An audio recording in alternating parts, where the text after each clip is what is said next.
We'd like to welcome the Minister for the Environment, Energy and Climate Action, Eamon Ryan, and also the winner of the Outstanding Contribution to Sustainable Energy Award, this year's winner, Duncan Stewart. Thanks to you both very much for joining us here today.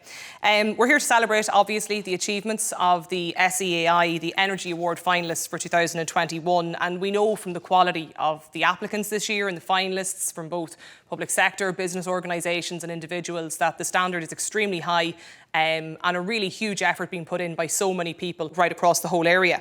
I suppose in order to try and meet our climate action targets at the moment, Minister, we have to do an awful lot more, and the business as usual won't do. So for businesses watching us here today, what could they do more? Or what would you say to them, I suppose, in terms of trying to alleviate some of the challenges that they might be experiencing at the moment? I think three things. I think you have to look at what you're doing in your own business. So what is the energy you use? What is the emissions within your business? You have to look at what your suppliers are doing. This is what the new accounting rules are saying, is that you have to account for what your suppliers are doing as well as you yourself. And then thirdly, what happens when your consumers consume the product? So look at all three and start making the switch. And it'll take time, but people always kind of go back to this sentence. I think Bill Gates, the business person, said people overestimate what you can do in a year, but underestimate what you can do in a decade. And I think for anyone in business today, if you look ahead, think where's this business going? Think medium term, in the next 5-10 years. If you're not decarbonising, you probably won't be in business in 10 years' time, because we're all going to have to make this change. No one can opt out. And if a business thinks, oh, well, sure, we'll hang on to the old way of doing things, a bit like Kodak hanging on while digital photography was coming in, or Xerox hanging on while scanning devices were coming in, like just clinging on to the old ways is not going to be a long-term survival business strategy. So that's my advice. I think look at what you're doing, what your suppliers are doing, and what your customers are end up doing, and then start thinking maybe 5 or 10 years out and planning the transition. Won't happen straight away. Might take 3 or 4 years. Not easy, but if you're not doing it, you're going to lose out. We know, I suppose, from the quality of the finalists and entries here, even right across the business sector at the awards today, that a lot of companies are making huge efforts to do just that. Is there more that could be done, though, do you think, by the whole business sector nationwide? I think there is, because no sector can opt out of this. I think the first thing is always efficiency. Like, okay, we need to switch away from fossil fuels. We need to start thinking of alternative fuels, but decarbonising. But first and foremost, remember there was a simple way of putting it. If you look to fill a bath, first thing you do is put in the plug. So efficiency first is really the right thing to do. And it makes business sense. It often maybe sometimes isn't things that's not, it's not the top of the in tray in the manager's desk. Like, what sort of your heating system or your water system or your transport, what you're doing on that. Maybe it's not the core of your business, but actually efficiency in those areas is often where you find a lot of savings. And by getting that right, it's much easier then. They're some of the earliest first savings, efficiency first. It's clear, Duncan, I suppose, that there is a kind of a societal movement, a little bit of a huge effort being made right across society to make big changes. And I know the Minister mentioned the business sector, but what advice would you have, we'll say, for local communities or individuals that are trying to make that effort themselves? And before even communities, I wouldn't mind just taking up a little bit what Eamon was saying there.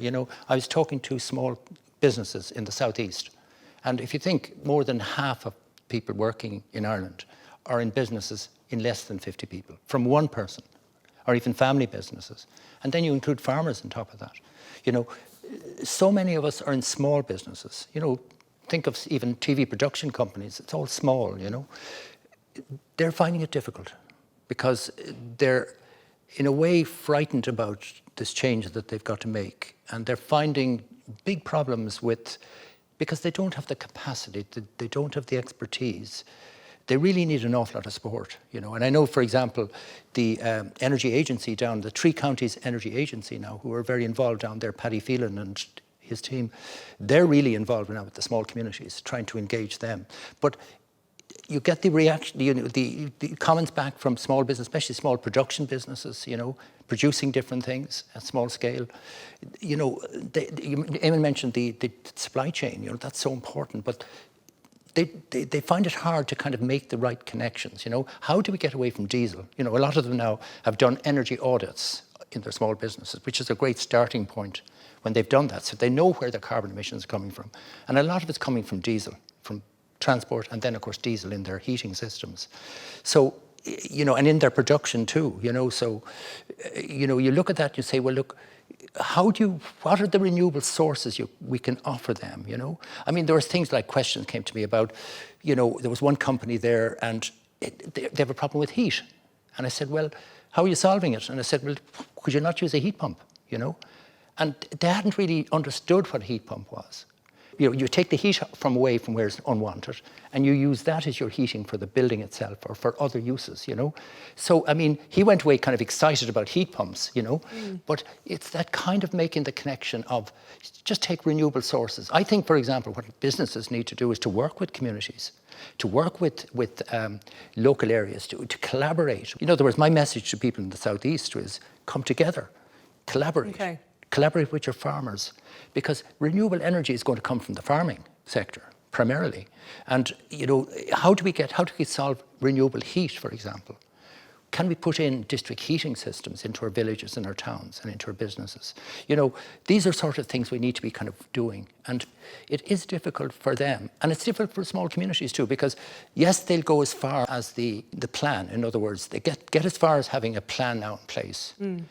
And it's hard for them to bring it on to the next stage, you know, to get the real commitments of people collaborating to bring down their energy. And that's where they really benefit, because, you know, we've done programs on this in EcoI, and we've looked at small communities that collaborate with small businesses. And even in Tipperary, you know, great things have been going on down in that county. And when you get people together like that and collaborating, the economy of scale becomes real. They have expertise available, you know. And I think we need to kind of do more of that with small businesses too, not just with communities. And what about just even for, I suppose, individuals, like for general households and for all of us as individuals too, Duncan? Yeah, and I mean, individuals, yes, but I always say to individuals, by the way, try and work together when you find you've got difficulties, you know, because, you know, yes, retrofit, and the programme now to retrofit 500,000 houses, that's a really big programme. And of course, we need to do even more than that between now and then, really. But a lot of those individual householders, again, on their own, they don't really know what decisions to make. So they do need to collaborate, you know, because if we try to solve this problem ourselves, and yes, we can do great things ourselves, but there's all sorts of barriers and there's all sorts of difficulties, and people selling products and they don't know whether these are going to deliver what they say on the tin, you know. So I think first thing is collaborate, most important thing. And then it's the economy of scale and the benefits of collaboration and the diversity of skills and know-how and knowledge, you know, that flows from that, you know. Anyway, that's what I would say is a kind of like a really important thing to try and create much more focus on collaboration. Okay. Would you agree, Minister, on that, just on the point of kind of better collaboration? Yeah, I agree fully. I was out in Clondalkin recently. One of the schemes supported by SEAI was a community energy scheme. And it was a street, and 40 houses in the street had put in a heat pump, each of them, and had put in better windows and doors and insulation. And it really worked. And part of why it worked is because for anyone, if you're doing that, God, it's a huge task. Which heat pump do I use? Or who's the window supplier? How do I do it? All the houses were the same. But by coming together, you get lower cost, you get it's not keeping up with the Joneses, but there's part of that in terms of learning from each other and actually seeing that it works, and then I'll buy in too. And it brings down the cost. It was an example of collaboration, and it was local community leaders who'd actually pull people on the street together. So that was, I've just seen it literally last week in Clondalkin, it came home to me. That makes it easier, and it makes it, you're part of something slightly bigger then as well, and it brings community together. Transport, by the way, I think is a really difficult one for people, you know. We're so locked into petrol and diesel, and especially diesel, you know. We really need more, you know, biogas, you know, as solutions, you know, fuels like this that can be made available, you know. And I think farmers could play a major role in this if the right policies were put in place to encourage farmers to diversify their grass. Farmers are great at growing grass, you know, and that grass could become biogas, and biogas then can become the transport fuel. And there could be filling stations all over the country with biogas, where farmers would be making their living out of producing biogas instead of cattle. Because cattle is not the solution. Farmers can't make a living out of cattle. And I think there's huge opportunities there to join together where the farmers supply the businesses, supply the community groups, etc., with energy for transport, heat and power. Just on, I suppose, kind of some of the policy points, Minister, the announcement of the National Development Plan recently, I suppose we had the budget as well then just last week, and that's sort of commenced the process of bringing the development plan to life. What measures are there to benefit people watching us here, people tuned in now today? Well, the two areas I'm responsible for within that is in transport and in the energy side. And I would agree with Duncan. I think actually transport's going to be the hardest. And I actually think farming even gets all the attention. It's full of opportunity. And opportunity not just to tackle the climate crisis, but the biodiversity and pollution crisis we have as well.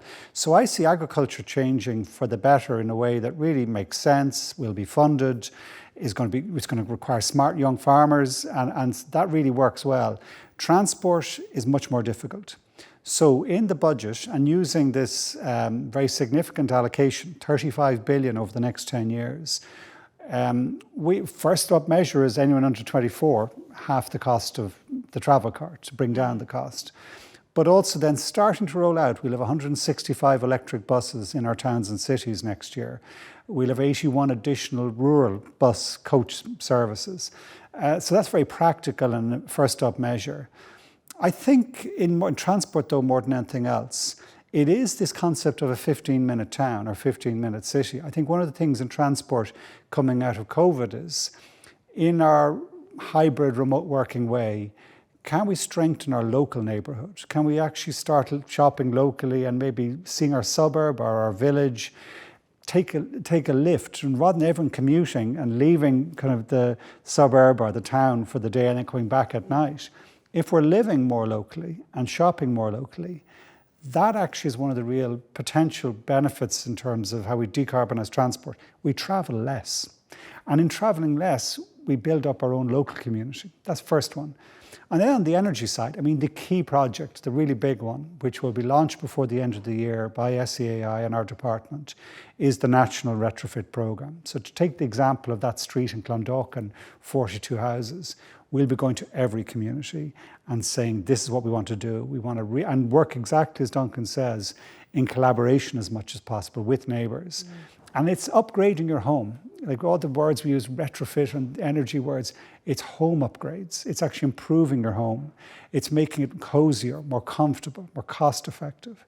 And at this time, particularly now, with very high international gas prices, we can't control that. With a lot of money saved over the COVID period, and with an increase in the grants, we're going to increase the supports and provide loan guarantees and loan supports. This investment in people's homes, whether it's in social housing or the warmer home scheme where we'll cover the cost, or whether it's in people's own home where we'll provide the grant and provide the loan to help the householder cover the cost. Improving your home as a way of tackling climate change has real benefits. You get a better home. It's healthier, it's cheaper, it's more comfortable.